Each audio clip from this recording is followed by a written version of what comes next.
Newest update has been completed and we are excited to see where this takes us in terms of progressing.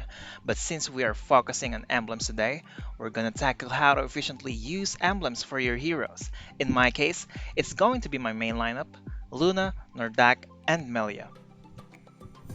Let's start with Luna. Since she's a support, she will be needing HP and speed for survivability and mobility. Increasing her HP is a must, so we will be needing to choose this. After that, effect resistance is awesome as well to counter all of the debuffs. On this part, we need to choose Cut Loss in Time so that we can increase the healing that we receive. Damage Reflect is not needed since we're not that tanky. So we'll go with Meditation to increase healing effect.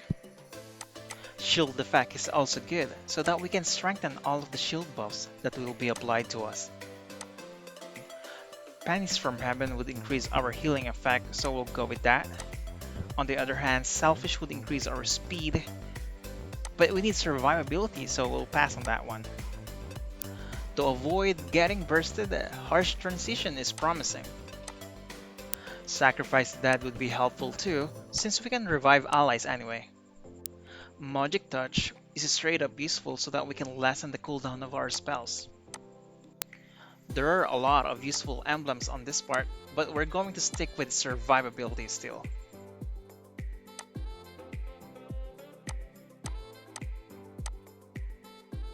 Since Luna is not a hero that debuffs, we don't need this. As well as more is better, since we do not need effect hit. We should have Secret Winds to avoid damage from dot and non-control debuffs. This one right here would save us from nukes and high damage attacks.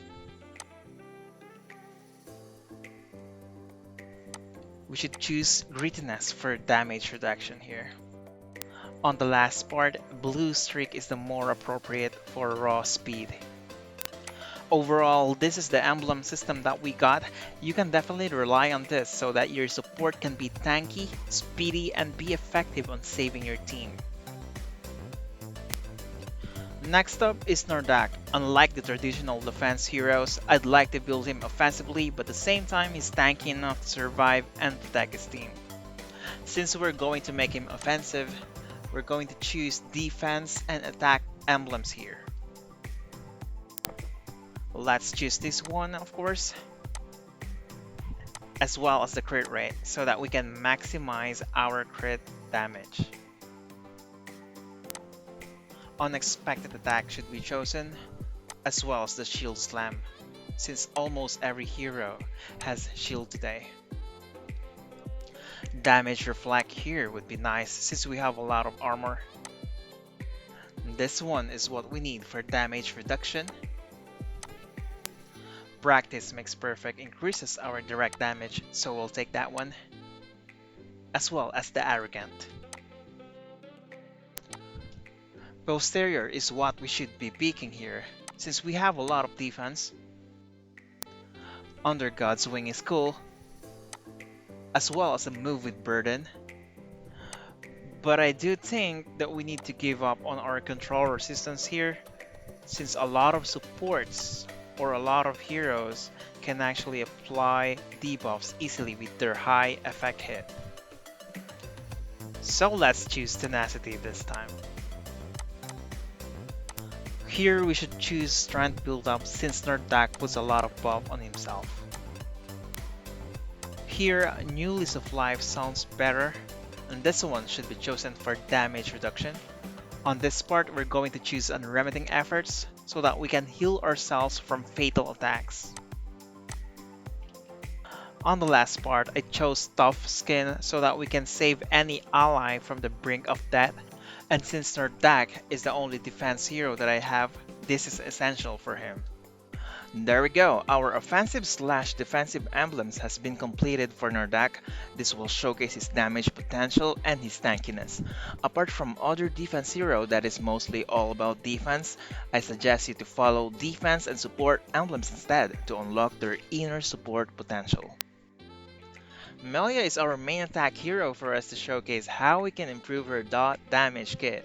We're going to focus mainly on empowering her dot and how she can able to deal enough physical damage at the same time. For her, we're going to choose attack and defense to make her offensive.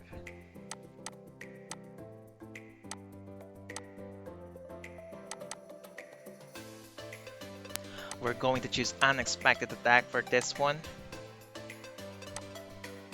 Berserk Blood would be effective so that we can increase our damage dealt, including her dot of course. Since she can counterattack, we should choose Damage Reflect for additional damage. The last stand will stack up to 9% maximum dot damage, so it would be really helpful for her. Practice Makes Perfect provides us additional 12% direct damage, so we'll take that any day. Melia needs to transform to her Valkyrie state, so we'll take this effect resistance. We are all about increasing her dot, so we'll take this one. We cannot miss strength buildup since we have friendly support heroes. From here, we'll need control resistance as much as possible so that we can take advantage of that counterattack. Brave Enemy sounds good here. Since weak point is all about dot, we're going to put that on the list. Unremitting efforts to avoid getting bursted. On the latter part, we're going to choose long-term basis since mastery can actually improve the dot dealt. And that's it, emblem for Melia is done. Her dot should be feared this time. You can definitely follow this emblem setup for poison, bleed, and other dot type heroes. If you have enough resistance already for your hero, or if resistance is not that necessary, you can choose the other emblems instead. Thank you so much for watching. Once again, this is Flowson. If you have thoughts about how you can build your hero with emblems, share that under our comment box and please make sure to like and subscribe for more contents regarding Infinite Magicraid. Happy gaming!